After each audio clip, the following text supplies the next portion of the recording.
உமாச்சி காப்பாத்து பக்தி சேனல் நேர்களுக்கு அடியன் ரசிகப்பிரியா லலிதாவின் பணிவான நமஸ்காரங்களும் வணக்கங்களும்.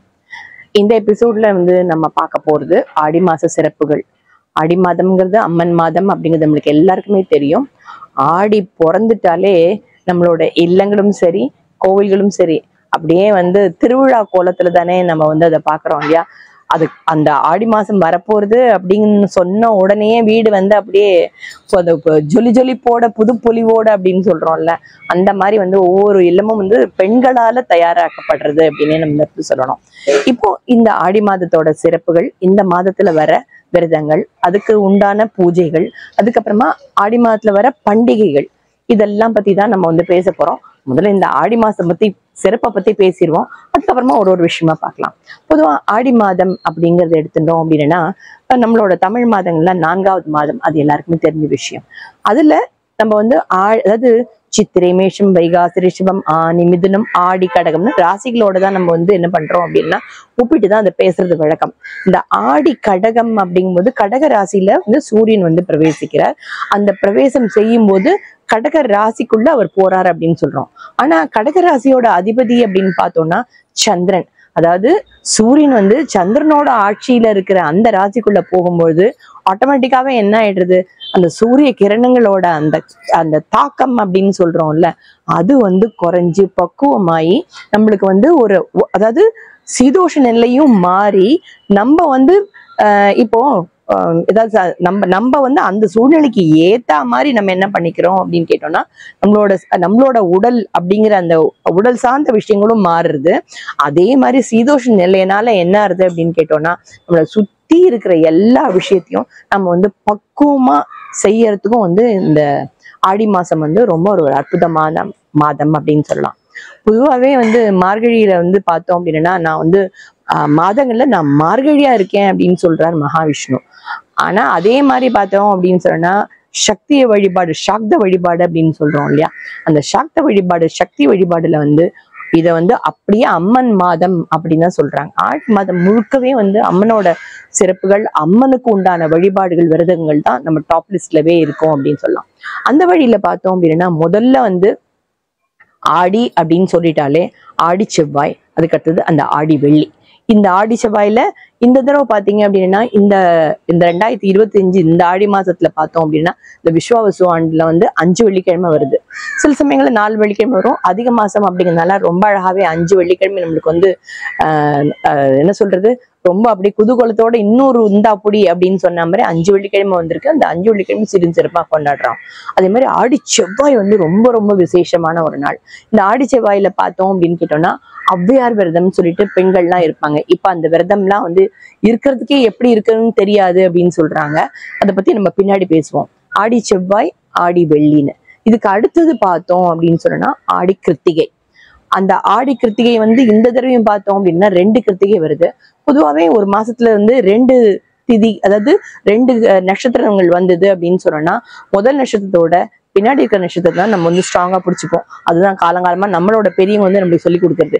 ஏன் அப்படின்னு கேட்டோம் அப்படின்னா அந்த முதல்ல வர்ற அந்த நட்சத்திரம் இருக்கு இல்லையா, அதுக்கு அதோட தாக்கம் நிறைய இருக்காது அப்படின்னு சொல்லுவாங்க.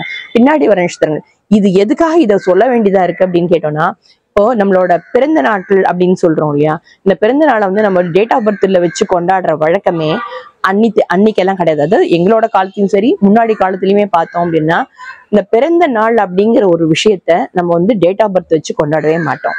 நம்மளோட பிறந்த அந்த எந்த நட்சத்திரத்துல பிறந்தமோ அந்த நட்சத்திரத்தை தான் நம்ம எடுத்துப்போம். அப்போ ஒரு மாதத்துல நம்ம தமிழ் மாதம் அதுல 2 தடவை அந்த நட்சத்திரம் வந்திருந்தது அப்படின்னு கேட்டோம்னா முதல்ல வர நட்சத்திரத்துல கொண்டாட மாட்டோம், பின்னாடி வர நட்சத்திரத்துல தான் அந்த பிறந்த நாளை கொண்டாடணும் அப்படிங்கறது நம்ம வழக்கத்துல வச்சிருக்கோம். அப்படிதான் நம்மளுக்கு சாஸ்திரங்களும் சொல்லப்பட்டிருக்கு. அந்த விதத்துல பார்த்தோம்னா இந்த தடவை 2 கிருத்திகை வருது. நம்ம என்ன பண்ணலாம் அப்படின்னா பிறந்த நாள் கொண்டாடுறதுக்கு வேணாலும் ஒரு தடவை கொண்டாடிக்கலாம் இல்லையா. ஆனா சுவாமியை சந்தோஷப்படுத்தி அவரை கோலாகலமா கொண்டாடுற விஷயத்துல 2 கிருத்திகை வருதா அமோகமா கொண்டாடலாம். அதுக்கு அடுத்தது பார்த்தோம் அப்படின்னு கேட்டோம்னா ஆடி மாசத்தோட அமாவாசை. இந்த அமாவாசை அப்படிங்கிறது வந்து பித்திருக்களோட அந்த பித்ரு பூஜை அப்படின்னு சொல்ற பித்திருக்களுக்கான உண்டான அந்த நீத்தார் கடமை அப்படின்னு செய்யறதுக்கு உண்டான ஒரு அற்புதமான விஷயம் அந்த ஆடி அமாவாசை அப்படிங்கும்போது அதுக்கு அடுத்தாப்புல வருது. இந்த ஆடி அமாவாசை தாண்டி நம்ம அடுத்ததுக்கு போயிட்டோம் அப்படின்னு சொன்னா ஆடி பூரம். இந்த ஆடி பூரத்துல பார்த்தோம் அப்படின்னா தமிழ்நாடு முழுக்க அப்படின்னு சொல்லணும், தமிழ்நாடு முழுக்க இந்த ஆடி பூரத்தன்னைக்கு எல்லா கோவில்கள்லயும் வந்து வளையல் திருவிழாக்கள் நடைபெறும். அதுல வந்து ஆண்டாளா இருக்கட்டும் இல்ல பார்வதியா இருக்கட்டும் ஜெகஜோதியா இந்த ஆடிப்புறத்தை விமரிசையா கொண்டாடுவாங்க. அதுக்கும் அடுத்தது பார்த்தோம் அப்படின்னு கேட்டோம்னா வரலட்சுமி விரதம் வந்துருது. அந்த வரலட்சுமி விரதம் அப்படிங்கிறது உங்களுக்கே தெரியும், எல்லாருக்கும் நோன்பு இருந்து விரதம் எடுத்து எல்லாம் பண்றாங்க. இந்த ஆடி பூரத்துக்கிட்டயே பார்த்தோம் அப்படின்னு கேட்டோம்னா ஆடி பூரத்தோடய ஒட்டி வருது இந்த வருஷம் என்ன ஆயிருக்கு அப்படின்னு கேட்டோம்னா இந்த நாக சதுர்த்தி அண்ட் கருட பஞ்சமி அப்படின்னு சொல்லுவோம். இந்த நாக சதுர்த்தி விரதம் இருக்கிறது, கருட பஞ்சமி விரதம் இருக்கிறதும் அந்த அந்த ஆடி பூரத்து அன்னைக்கே அது வந்துடுறது. பொதுவா வந்து ஏதாவது ஆடி மாசம் முழுக்கவே பார்த்தோம் அப்படின்னா இந்த ஒரு செவ்வாயா இருக்கட்டும் வெள்ளியா இருக்கட்டும் எல்லாருமே என்ன பண்ணுவாங்க அப்படின்னா கம்பல்சரியா வந்து டிஃபால்ட்டா அப்படி சொல்லணும் புத்துக்கு வந்து பால் தெளிக்கிறது, நாகருக்கு வந்து பால் விட்டு அபிஷேகம் பண்ணி அதுக்கு உண்டான நேர்த்திக்கடன் பண்றது வந்து எல்லாரோட குடும்பத்திலயும் அது இருக்கு. செவ்வாய்க்கிழமை இருந்தாலும் சரி வெள்ளிக்கிழமையா இருந்தாலும் சரி அந்த நாகருக்கு வந்து புற்றுக்கு வந்து பால் தெளித்தல், அந்த நாகருக்கு வந்து பால் அபிஷேகம் செஞ்சு அதற்கு உண்டான வந்து ஒரு வெத்தலை பாக்கு வச்சு நைவேத்தியம் பண்றது அப்படிங்கிறது காலங்காலமா இருக்கு. ஆனா இந்த வருஷம் வந்து நம்மளுக்கு ரொம்ப அற்புதமா அந்த ஆடி பூரத்தன்னைக்கே அந்த நாக சதுர்த்தியும் வந்துருது, அதுக்கு மறுநாள் வந்து கருட பஞ்சமியும் வந்துருது. அதுக்கு அடுத்தாப்புல பார்த்தோம் அப்படின்னு கேட்டோம்னா ஆடி பெருக்கு. ஆடிப்பெருக்குங்கிறது நம்ம 18ஆம் பேரு அப்படின்னு சொல்லுவோம்.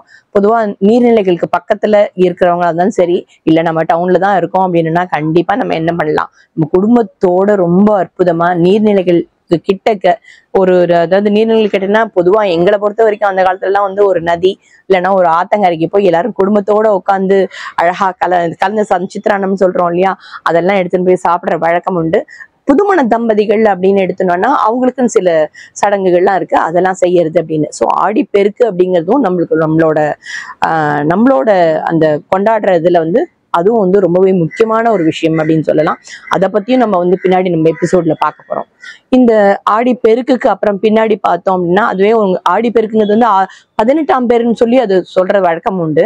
இந்த ஆடி 18 ஆடி பெருக்கு அப்படின்னு முடிச்சுட்டு அதுக்கப்புறம் பாத்தீங்க அப்படின்னா அப்படி ஒரு வெள்ளிக்கிழமை செவ்வாய்க்கிழமையா வந்து கடைசியா வந்து அந்த ஆடியோட கடைசி இதுல நிக்கிறோம் நம்ம அப்படின்னு சொல்லலாம். இதுல இந்த பொதுவாவே இந்த ஆடி மாசம் அப்படின்னு சொல்லும்போது இதை வந்து தட்சிணாயன புண்ணிய காலம் அப்படின்னு சொல்றோம். அதாவது சூரியன் வந்து நம்ம எப்படி சொல்லுவோம், சூரியன் வந்து கிழக்கு திசையில வந்து உதிப்பார், மேற்கு திசையில மறைவார் அப்படின்னு சொல்றோம். ஆனால் அதை வந்து நம்மளுக்கு வந்து எப்படி பிரிச்சு சொல்லி கொடுத்துருக்காங்க, நம்மளோட இந்து தர்ம சாஸ்திரப்படி எப்படி பிரிச்சு கொடுத்துருக்காங்கன்னா உத்தராயணம் தட்சிணாயனம் பிரிச்சு கொடுத்துருக்காங்க. அதுல இந்த தட்சிணாயனம் புண்ணிய காலம்னு எடுத்துட்டோம்னா ஆடி ஆவணி புரட்டாசி ஐப்பசி கார்த்திகை மார்கழி இந்த 6 வந்து தட்சிணாயன புண்ணிய காலம். இது எப்படி ஆரம்பிக்கிறது அப்படிங்கிறது நம்ம சொன்னோம் இல்லையா. ஆடிங்கிறது வந்து இந்த வெப்பம் அப்படின்னு சொல்ற கோடைக்கால வெப்பத்தை வந்து தணிச்சு அதுலேருந்து மழையிலேருந்து ஆரம்பிச்சு மழைக்காலத்திலேருந்து ஆரம்பிச்சு நம்ம என்ன பண்ண போறோம் அப்படின்னா அந்த குளிர்காலத்தை நோக்கி அது வரைக்கும் அழகா ஒரு 6 மாசத்தை பிரிச்சு ரொம்ப அழகா கொடுத்துருக்காங்க. அதுல வந்து இந்த ஆடி மாசத்துல பார்த்தோம் அப்படின்னு கேட்டோம்னா புதுவரவா இந்த நீர்நிலையில எல்லாத்துலயும் தண்ணி அப்படியே அமோகமா என்ன சொல்றது இது மாதிரி சிறபுஞ்சி மாதிரி அப்படியே சொரிஞ்சு அப்படியே அவ்வளவு தூரம் தண்ணி வந்து ஆறா பெருகி ஓடும்னு சொல்லுவோமே.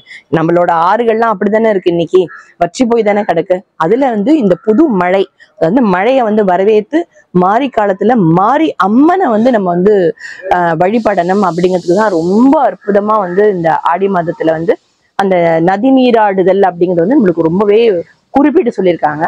அதுல வந்து எல்லாருமே என்ன பண்ணுவாங்க அப்படின்னு கேட்டோம்னா நதிகளை நீராடுறது, புண்ணிய நதிகளை நீராடுறது, புண்ணிய ஆறுகளை போய் நீராடுறது, அதுக்கப்புறம் கடல், அதாவது இப்ப ஆடி அமாவாசைன்னு எடுத்துட்டோம்னா அந்த கடலை நோக்கி போய் அதுல ஸ்நானம் பண்ணி அதுக்கப்புறம் தான் அங்கதான் நீத்தார் கடமை பண்றது அப்படிங்கிற மாதிரி நம்ம எல்லா விஷயங்களையும் இந்த நீர்நிலைகளை ஒட்டி வரும். ஆடி மாத சிறப்புகளா ஆடி மாதம் முழுக்க நம்ம வந்து எந்தெந்த விரதங்கள் எப்படி எல்லாம் இருக்கு என்னெல்லாம் இருக்கு அப்படிங்கிறத பத்தி நிறைய டீட்டெயிலா பேசியாச்சு. இப்போ ஆடி மாத சிறப்புகள்ல பின்னாடி நம்ம என்ன பண்ண போறோம்னா இந்த சிறப்புகளை வந்து இன்னும் சீர்தூக்கி தனித்தனியா ஒரு சிறப்புகளை பத்தி நம்ம அடுத்த எபிசோட்ல பார்க்கலாம். மீண்டும் சந்திக்கும் வரை உங்களிடமிருந்து விடைபெறுவது உங்களோட சிகப்பிரியா லலிதா. நன்றி, நமஸ்காரம்.